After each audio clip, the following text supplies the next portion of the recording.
Hello, ladies and gentlemen. In two of my previous videos, I implied that the best way to make money via financial trading is to reduce your contact time with the markets.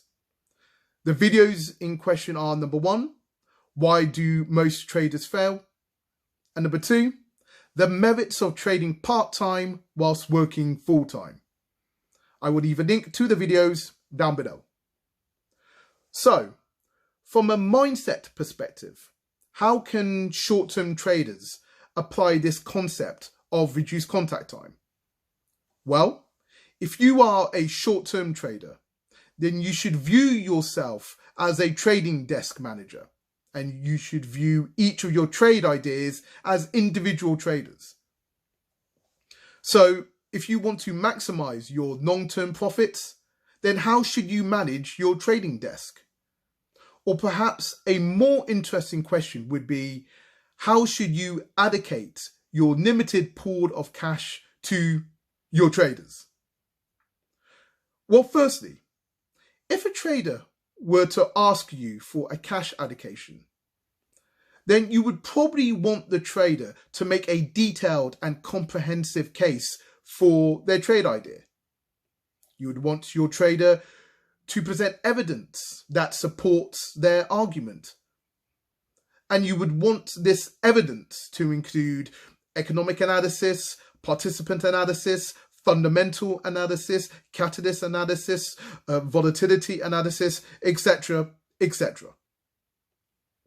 Now, once the trader has finished presenting his case to you, then both of you might sit down with a price chart in order to plan the trade.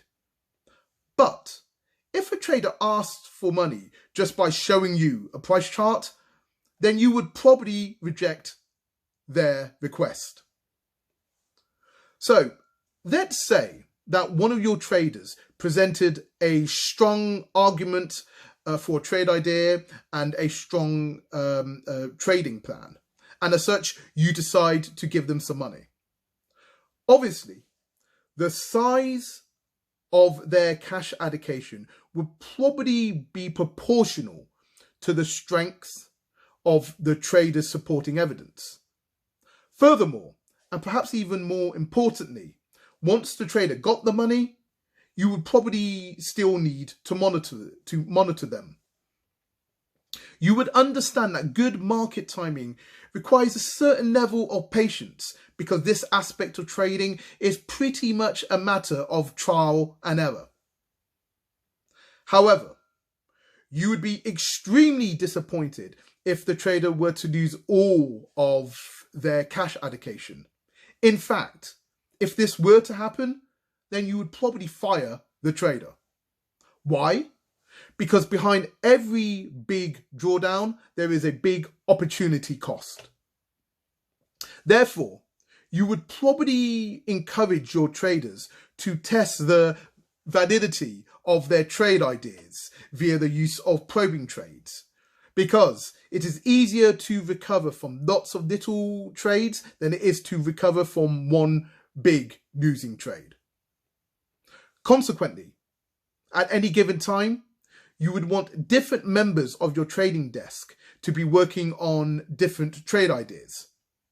This is because if a trading desk has a tendency to only focus on a couple of highly correlated trade ideas at any given time, then it is only a matter of time before all of that concentrated risk turns into a big drawdown. So, in terms of the types of policies you would put in place to control your traders, you would probably instruct them to build their respective positions as markets move in their favor. You would probably be happy to pay overnight financing fees for winning trades, but not for losing trades. And obviously, you would want your traders to control their transaction costs. We now need to discuss the issue of rewarding and punishing traders. Obviously, if a trader loses money, then the remaining balance of their cash allocation should be transferred to, in this order of preference, number 1, experienced traders who are already profitable, and number 2, new traders who have the potential to be profitable. When it comes to allocating additional funds to winning traders, you would probably give the money to winning traders who, number 1, have experienced a sudden spike in profitability, or number 2, have achieved some sort of profit milestone with respect to their initial cash allocation. However, the last thing you would want would be for your de-allocation policy to be another source of missed opportunity, because quite often market timing can hide the brilliance of an amazing trade idea. So before you de-allocate some or all of the cash from a losing trader, you would want to make sure that the money is going to a place that has the best chance of generating a profit.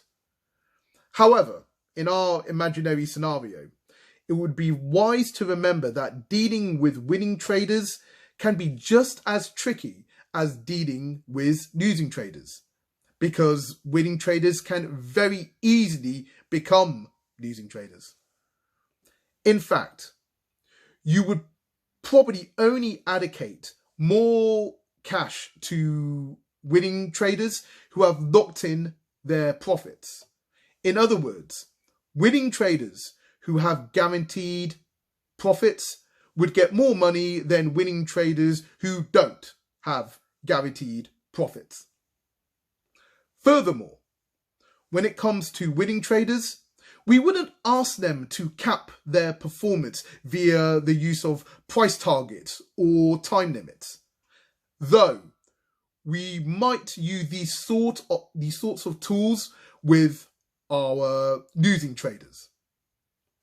In any case, as a trading desk manager, on a day-to-day basis, most of your decisions will be based on the performance numbers of your traders, not on price charts.